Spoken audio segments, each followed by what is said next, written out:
Do you want to know what the fallen are, little one? In a sense, they are angels, but not the angels your mom imagines she prays to. Brass trumpets picnicking in the clouds.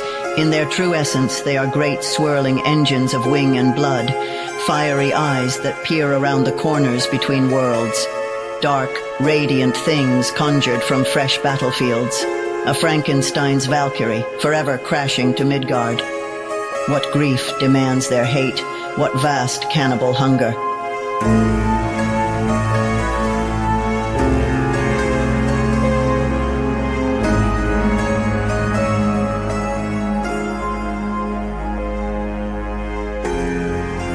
Welcome to the Fallen Cycle. This is a universe full of secrets, waiting for those brave or foolhardy enough to seek them out. Tales from When I Had a Face was written by James Curcio, with editing by Brian Johnson. A modern fairy tale about death, loss, and finding redemption in the strangest places, for those of us still haunted by the uncertain, occult logic of dreams. The soundtrack features the work of David Bessel, along with contributions from Jen E., P. Emerson Williams, and James Curcio, from the archives of past Mythos projects.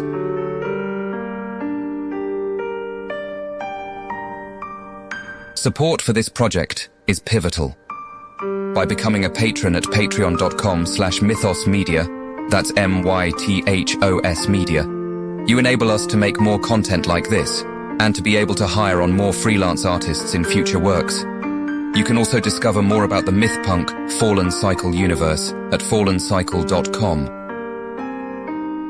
This podcast contains adult themes and may induce psychosis. And now, this week's episode. Season 1, Episode 6, The Prince. We followed Eluane along a path that wound wild through the outer city. The market of New Babylon was a beast that thrived on chaos, a living thing made of living things. Merchants with baskets full of spices and dried dates called out into the crowd. Strips of flesh turned slowly, sweating and smoking over black flames, heaps of coal and sparks dancing in the wind. Men slept in the doorways or peered from the shade, resting, prepared for flight at a moment's notice. Tiny monkeys scampered amongst the thick thighs of dancers, who giggled and grinned at one another, sharing some joke that I would never be privy to. Looking over her shoulder, Elena murmured, "Where are you taking us?" He didn't answer. Passers-by ignored him, or rather, they seemed to see just another stranger, avoiding eye contact and hurrying forward to wherever his day might carry him. With but a single mask, I watched the Raven Wanderer trick them into seeing a full range of expressions.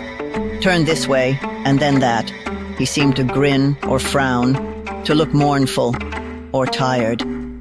It was only when I looked closely that I could see through the illusion. We turned another corner, and the narrow maze of blind alleys opened into a broad square, filled with a patchwork of tents of all sizes and colors. He approached a large domed tent placed in the center of the square, covered in a flowing script, the very characters themselves like the shoots, leaves, and petals of a morning glory. Lifting up the fabric that blocked the entrance, Eluane waved us in, beads clicking between his fingers like dry twigs. At first, we could see nothing but strange forms shifting in the firelight, but there was music. A circular rhythm reached for us from beyond the darkness and seemed to draw us forward. My eyes adjusted as Eluane led us on, the mask already dangling from his neck by a length of leather cord. We passed through a foyer, adorned with a banner of blue stars, and then into the vastness of the tent. Though mostly hidden in russet shadow, I could see sacks of grain, canisters of spices from far-off jungles, casks fashioned of northern copper, iron and steel, and the air smelled of these things, along with the musk of incense and sweat. Eluane strode ahead confidently with his arms extended before him, as if greeting a friend in some customary ceremony. Behind us, I spied 2 guards. They stared straight ahead without flinching or even seeming to breathe, bows slung over their shoulders and curved swords at their sides. Ahead were dancers, painted head to foot in zebra-like stripes of yellow and grape pigment. They swayed around a censer of Bakur. its liquid smoke pouring into the air in counterclockwise spirals, swirling between their bodies as they continued to pulse along in time with the hands and mouths of the musicians that lounged in the shadows behind them. In the center of the tent, two men sat on an array of embroidered pillows. One was a bull of a man with a spear balanced carefully on his lap. The other was shorter in stature and slighter of build. The smaller of the two rubbed his eyes theatrically and did a double take, though he sounded sincere in his surprise, and his smile seemed genuine as well, if a bit too practiced. "Eluane, is it really you?" Eluane stopped and seemed to imply a bow with the tilt of his head. "Prince Samah." The man returned the gesture, but with a full prostrate bow.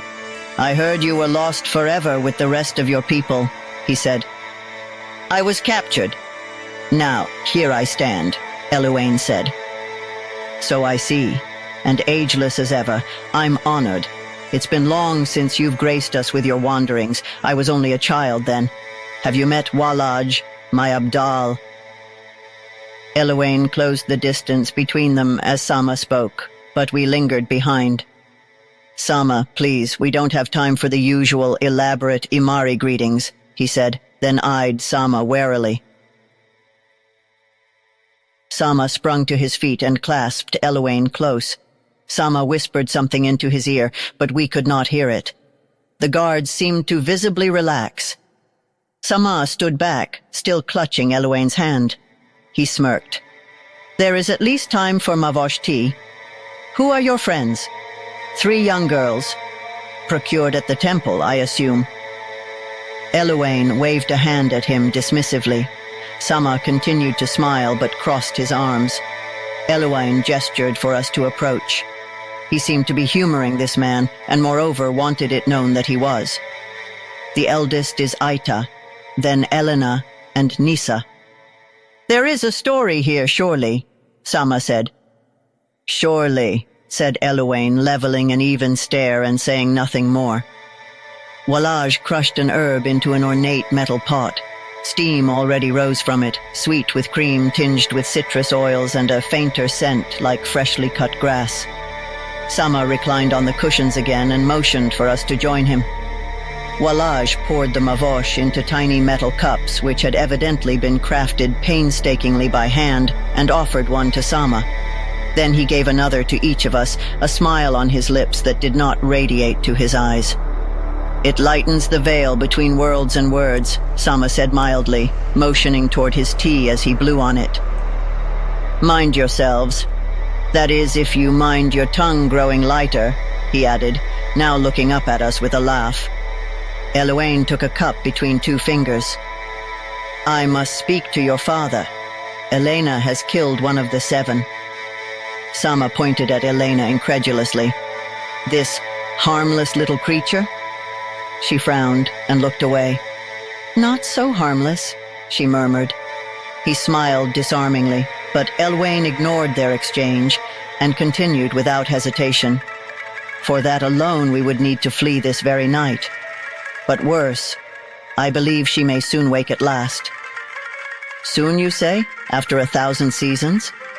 Samah sipped softly, lost in thought. Then he spoke, reciting scripture he seemed to only half recall. "The dead remain forever wandering twilight forests. In their forgetfulness do they know they knock their heads on the gates of immortality. Something, so the Feyin ensure the cycle is broken. She shall never awaken." "I don't remember the passage exactly," Samah admitted, "but that last part seems pretty important. The fallen cannot bedevil us here.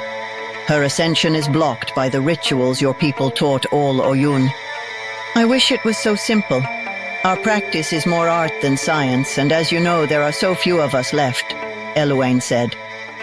This had a startlingly sobering effect on Samah. He stroked his mustache to calm himself.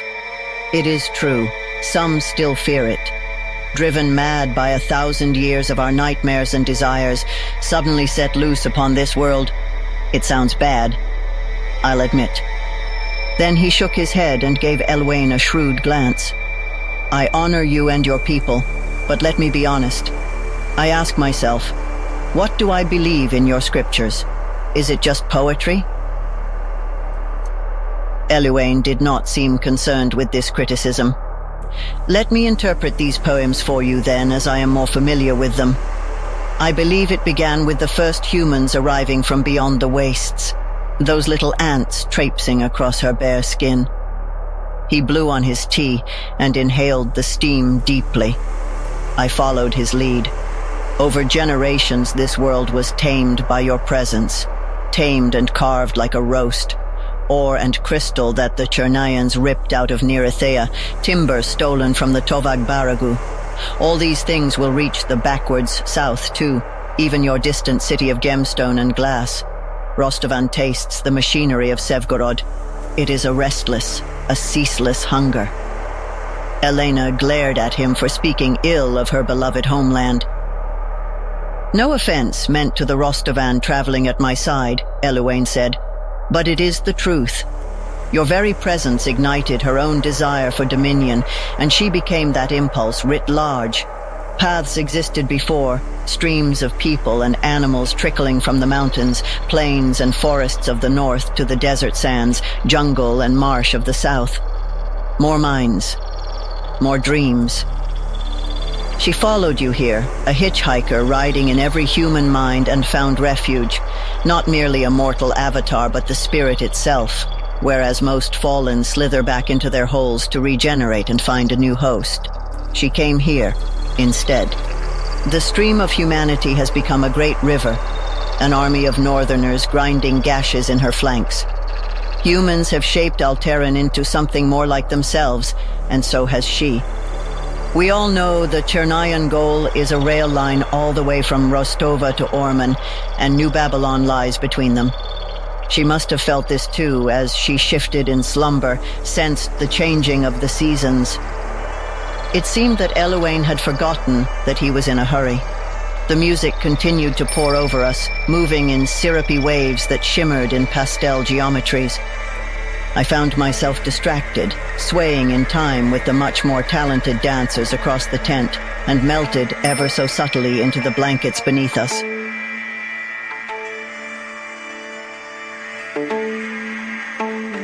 As you know, New Babylon has long depended on the harshness of the desert to offer sweetness to starving senses, Eluane said, concluding what I only then realized must have been a long discourse. Samah blinked thoughtfully and finished yet another cup. He nodded with enthusiasm after a few moments and reasoned, if what you say is true, then her sun is already setting. New Babylon will gradually fall by the wayside, a superstitious antiquity. You worry too much, my friend. To the contrary, I believe she finally seeks to leave her place in the darkness so that she might rise in the light, Eluane said. Samah chuckled and popped a date into his mouth, chewing contemplatively. Still citing scripture. This is a matter of prophecy and legend, not politics, he said. They are one, young prince. Politics, legend, and prophecy are one, replied Eluane. Samah rolled his eyes, but I could see that he weighed what had been said. I leaned back into the cushions and was lost to sensation. Elena looked at them with dawning concern, though her true thoughts were veiled. Samah's voice brought me back. You can't be considering help the Chernayans? Eluane rested a hand on his shoulder. I don't know what I'm considering yet. I only know we need to get out of here. Ashanti is the safest place for us south of the divide, but will you take us personally? It does not often go so well for the living when Feyan show up on the doorstep. My very appearance is often seen as an ill omen. But with you at our side... Samah smiled at him, and Eluane grinned in return. There seemed in his expression a hint of who he might have once been. A prince, blessed by fate, much as Samah was now. For a moment, he seemed as young as the flesh he wore. For a moment, he seemed like a person. Samah nodded, again suddenly grave. Very well, it is decided, but the windships don't leave until morning.